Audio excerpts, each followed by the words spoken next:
out my perfectly set tripod. So I have a question. This is a thought that I've been pondering since the election. I have a very polarized Facebook feed.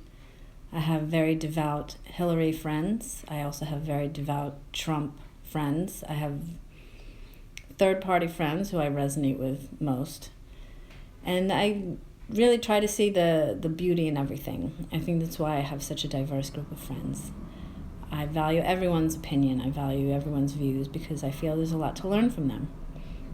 But here's something I've been thinking about, and I want to pose this question to you, particularly if you're a devout Hillary fan. I believe that if during the election, if Hillary was male and Trump was female, the people who had voted staunchly for Hillary would have, with much enthusiasm, voted for Trump. I think if the only thing you change is their gender, Trump is much more appealing than he is as a man. Me, I probably would have still voted for a third party because honestly, I really couldn't stand either of them. And to be honest, I'm over my shock that Trump won, but I'm more comfortable about it than I thought I would be. I like the fact that so many people are still awake and engaged in the political process. There's an app I have downloaded onto my phone called Countable, which keeps me updated on the bills that are being introduced, what's being voted on, who my representatives are, how to contact them. And I feel like this is a really great way to stay awake and engaged in the political process on the issues that are important and not distractions like Russia. There is absolutely no evidence that Russia hacked our elections. And I think the fact that the media and the Democratic Party is pressing this issue is an insult to our intelligence. I find it very irresponsible on their part. And it makes me feel like if anybody truly believes that Russia had hacked our elections, then I don't think that they were paying attention during our during the election, because you obviously didn't see how votes weren't being counted, how rules were being changed last minute. There's a great video series that Staying Progressive has made just covering this topic. So I'm not comfortable with another Cold War with Russia. I'm not comfortable with war at all. And I don't think that we should press it just because we're angry at who got elected. Bernie talked about how the only way to make real change in politics is when thousands of people become engaged and involved in the political process. And I think Trump's win really prompted a lot of people, thousands of people, to become engaged and involved in the political process. So in a way, this has kind of brought Bernie's vision to light. Now, mind you, our healthcare is being threatened, our education is being threatened, our environment is being threatened. And it's really funny because all these things were always kind of under threat. Right now, what's happening is there's a complete breakdown. And people are really trying to hold on to this old system that's just been corrupt for so long. And it's unsustainable. And it's about time it fell apart. And of course it's going to fall apart now. I mean, how perfect. But, I mean, the EPA is, I think Trump wants to cut like 40% of their funding.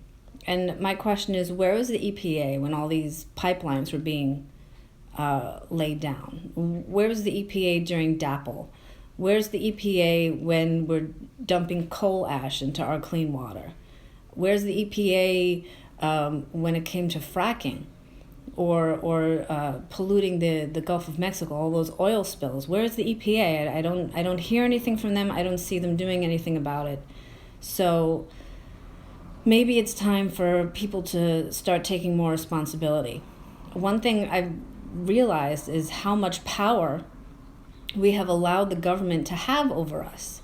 Like, oh my goodness, like why is it that they have a say in my reproductive rights? Like, why is it that they have a say over what I do with my body, what I inject into my body or choose not to inject into my body? Their motive is strictly power and financial. They want money and they want power. They don't want healthy thinking people. So when Trump wants to put together a vaccine safety committee, I have no problem with that, particularly when there's over 200 vaccines waiting to be approved by the FDA, when there are hundreds of senators and congressmen in the pockets of big pharma, when there are laws in place exempting the pharmaceutical companies and vaccine manufacturers from liability should anyone be injured by their vaccine. Yeah, I'm into a vaccine safety committee. I think that's really smart. And I think whatever side of the fence you're on, you should be happy about this. But that's not the spin the media is taking it. They're making him sound like a crazy anti-vaccine conspiracy theorist. I don't think anybody's going to stop you from injecting these toxic chemicals into your children on a regular basis starting at birth. You're free to listen to your doctor if you want. I do encourage you to do some research. You could start with the vaccine inserts. You can find the ingredients and the side effects and the copies of the vaccine inserts online. You may not want to use Google. You could try a different search engine like goodgopher.com. I think they have a better, you can find it much easier. Google has those filters. Anyway, so I don't know. I try to look on the bright side of things. There's a lot about Trump that I don't like. I don't like his comments about Mexicans or Muslims. Knowing people who are Mexican and Muslims, such as I do, I find them to be rather inaccurate. I don't like the misogyny. I don't like his chauvinistic attitude. But you know what? Being a woman who grew up in a very male-dominated culture, I can't say that I'm used to it. I don't put up with it. I don't like it. I still have my voice, and I could speak out against it. But it is what it is. I think it's not so much what women have to do to keep this from happening, but I think it's a conscious choice that people have to make, what they find acceptable or not. And I think what's happening now is a tremendous shift in consciousness. So I hope to be making more videos in the future on various topics. I'll try to keep them short and sweet, just like me. But if there's anything you'd like to, you're interested in me covering, or you'd like to hear what I think about it or anything, please let me know in the comments section, and feel free to subscribe. Love Lara too. Bye.